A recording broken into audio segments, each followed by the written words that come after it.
সুপ্রভাত বন্ধুরা, আশা করি সবাই ভালো আছো। চলো শুরু করি আজকের দিনটা। রোজকার মতো আজকেও চলে এলাম নতুন একটা ব্লগ নিয়ে। সবাইকে আমার চ্যানেলে স্বাগতম। ঘুম থেকে উঠে মাছেদের খেতে দিয়ে স্নান করে ফ্রেশ হয়ে গিয়েছি। তারপর সব ঘরগুলোকে এক এক করে ক্লিন করে নিচ্ছি। তারপর পুজো দেব আর তারপর চা করব। আজকের মেনুতে কি কি আছে সেটা একটু বলে দিই। নতুন একটা রেসিপি ট্রাই করা হয়েছে। রেসিপিটার নাম কি দেব সেটা একটু ভেবে বলছি। এত টেস্টি হয়েছে যে আজকে রান্নাটা কি বলবো। যাই হোক, একটুও বাড়িয়ে বলছি না। সকালবেলা চা খাওয়ার পর তোমরা হয়তো অনেকে হালকা কিছু খাবার খাও, কিন্তু আমরা এই ব্যাপারটাতে একটু ব্যতিক্রমী। আমরা ভাত খাই। তাই রোজকার মতো আজকে ভাতই হয়েছিল, কিন্তু খাবারটা একটু অন্যরকমভাবে বানানো হয়েছিল। মাঝে মাঝে একটু নতুন রেসিপি হলে ভালোই লাগে। আজকে যেটা হয়েছে সেটা হচ্ছে আলু আর সয়াবিনের বিরিয়ানি না পোলাও বলবো সেটাই ঠিক করতে পারছি না। আসলে রান্নাটা এত ভালো হয়েছে যে কি বলবো। তোমরাও বাড়িতে বানিয়ে দেখতে পারো, খেতে খুবই ভালো লাগে। যাই হোক, তো কিভাবে রান্নাটা করেছি একটু বলি। প্রথমে সবজিগুলোকে একে একে কেটে নিয়েছি।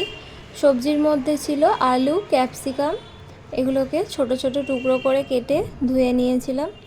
একটু ভালো করে নুন দিয়ে ভেজে নিলে আরও ভালো খেতে লাগে।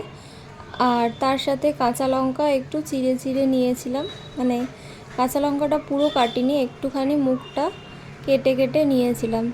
তার সাথে নিয়েছি পরিমাণ মতো সর্ষের তেল, কাজু বাদাম, গোটা গরম মশলা, শুকনো লঙ্কা, নুন, চিনি আর ঘি, সামান্য একটু হলুদ আর লঙ্কার গুঁড়ো, তার সাথে পরিমাণ মতো জল লাগবে।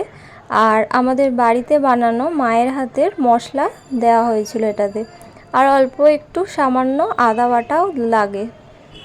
তো সব শেষে গুঁড়ো গরম মশলা আর তার সাথে ঘি আর চিনিটা অ্যাড করতে হয়। বাসন্তী পোলাওয়ের ক্ষেত্রে যেমন মিষ্টির পরিমাণটা বেশি থাকে, এই রান্নাটাতে তোমার মিষ্টিটা একটু দিতে মিষ্টি হবে না, কিন্তু মশলাদার হবে। যাই হোক, আমাদের অন্নকোষ যদি তৃপ্ত হয় তাহলে সব ঠিকঠাক এমনিই হতে থাকে। ও হ্যাঁ, এই রান্নাটাতে আমি অল্প পরিমাণে সয়াবিন অ্যাড করেছিলাম। যাই হোক, কাজগুলো আমি এক এক করে করতে থাকি আর তোমাদের সাথে কিছু কথা শেয়ার করতে থাকি। যখন আমাদের কারোর সাথে ঝগড়া হয় বা কথা কাটাকাটি বা ভুল বোঝাবুঝি যাই কিছুই হয়ে থাকুক না কেন, মানে হঠাৎ করে রেগে গিয়ে বা মান অভিমান এই ব্যাপারটা যখন হতে থাকে, তখন যার সাথে হয় সে হয়তো ভাবে, সেটা যদি ঘরে হয় তখন ভাবে, ঘরের লোক ভাবতে থাকে বাবা ঘরে এরকম করছে, এ বাইরে গিয়ে কি করবে।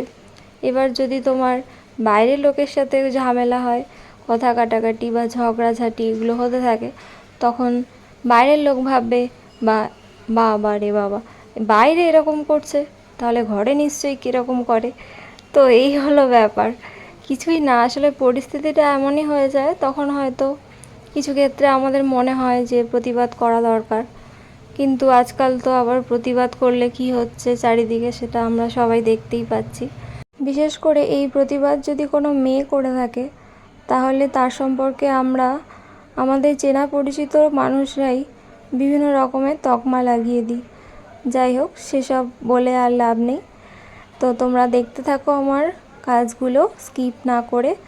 যাই হোক, তোমরা যারা নতুন দেখছো আমার চ্যানেলটাকে, তারা অবশ্যই আমার চ্যানেলটা সাবস্ক্রাইব করে দিও আর পাশে থাকা বেল আইকনটা ক্লিক করে দিও, তাহলে তোমাদের কাছে সব নোটিফিকেশান চলে যাবে। আর যদি তোমাদের ভালো লাগে আমার ব্লগ, আমার শর্টস, তাহলে অবশ্যই লাইক, কমেন্টস এবং শেয়ার করে দিও। নতুন যারা ব্লগার রয়েছে তাদের কাছে আমার রিকোয়েস্ট রইল, তোমরা আমার ব্লগ চ্যানেলটাকে সাবস্ক্রাইব করতে থাকো। নতুন পুরনো সব ব্লগারদের কাছেই রিকোয়েস্ট রইল আমার চ্যানেলটা সাবস্ক্রাইব করার জন্য। তোমরা এভাবেই আমার সুখের দুঃখের সঙ্গী হয়ে আমার পাশে থাকো। তোমাদের লাইক, তোমাদের কমেন্টস এবং তোমাদের সাবস্ক্রিপশন আমাকে মোটিভেট করে নতুন করে ব্লগ এবং নতুন করে শর্টস বানাতে।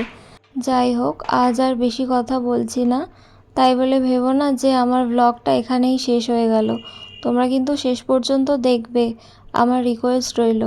আসলে শরীরটা ভালো নেই, তাই বেশি কথা বলতে পারছি না। প্রথমে ভেবেছিলাম আজকের ব্লগটা ভয়েস ছাড়াই আপলোড করে দেব, কিন্তু তারপর ভাবলাম যে না একটু বলি। তো যাই হোক, তাই তোমাদের সাথে কিছু কথা শেয়ার করলাম। আজকের ব্লগটা যদি তোমাদের ভালো লাগে তাহলে তো অবশ্যই লাইক, কমেন্টস এবং শেয়ার করে দেবে।